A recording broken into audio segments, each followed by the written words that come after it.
also, too, let me say this, and maybe I'm way off on this, but part of the understanding is this, and you guys are old. For us as African Americans or any minority, because we were never in the power structure, we were never in control, we always had to learn to adapt and understand how to survive. And now, because we're not in power. They don't have to. So they don't really have to understand what we're going through because they're in power. For us, in order to survive and you know what I mean? We have to truly blend it. Like I say this all the time.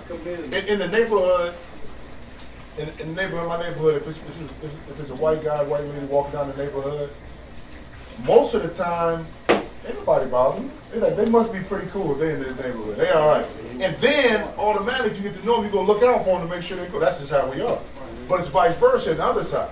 You are the only one in that neighborhood because they're not going to open their arms the same way, a lot of them. And the reason why I say that is because we, for so long, had to understand how to live and adjust to them as opposed to the opposite. We got to learn. We had to learn to. We have to learn to adapt.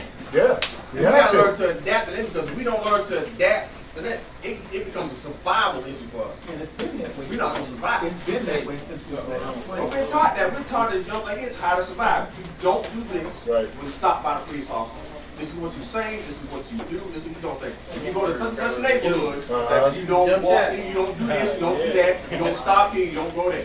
What they call it black man talk to his child. You gotta get that talk. You gotta get that talk. There you go. You gotta have that talk with them. This is what you gotta do. You get stopped by the police officer, don't do this, you don't do that, don't do that. But see, I think that conversation stopped. If the black man ain't in the home, you get jail for that. So you got, like I said, you got a two-part fold. You got police officers that might not understand your community, and then you got little kids that they're out supposed to be serving and protecting that don't know how to respect authority. So Gene, I was born and raised in the South. So you have to learn as a black man to survive here in the South. Yeah. There's certain things but it has to be passed on. You know, if your mom, your parents aren't passing on that kind of information to help you get to the next level, you won't receive. No. If you don't have, your father not in the home, you don't have an uncle to engage with, you know what I mean? You don't come to the barber shop like you're supposed to. You miss it all, baby. I was raised around a bunch of men. Well, there you go. See, like I had my dad, my grandfather, my uncle. Same way. Same thing. So you raised around a bunch of men, so you just know.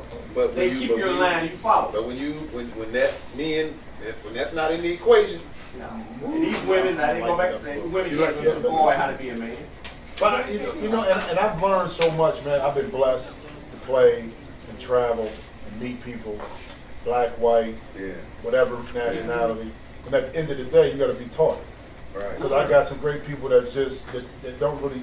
It's hard to say you don't see color because you do. You do. That's right. But they learned over the years or how they were taught when they were. One of my mentors is an older white guy. Yeah.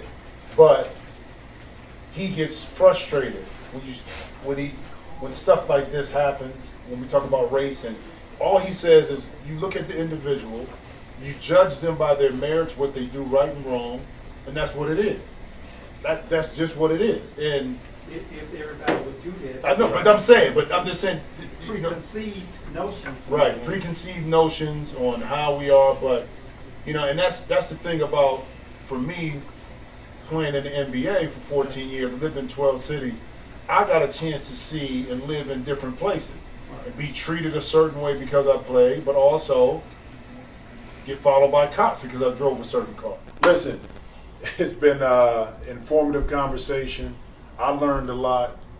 I think what we tried to talk about was, one, the communication between the police officers and the community, but then more so where it starts at, which is at home, the communications with the parents.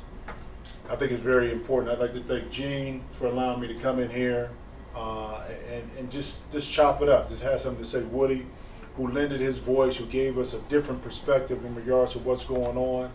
His perspective growing up, showing a different thing. I think for me, when I was younger, looking up to my mentors, they were always older. They always gave me something back. I think that's something that we're trying to do right now. So thanks for tuning in. This is part 2 or series number 2 of Road Tripping with JJ, Charlotte, North Carolina, coming to Tulsa next week. Look forward to it.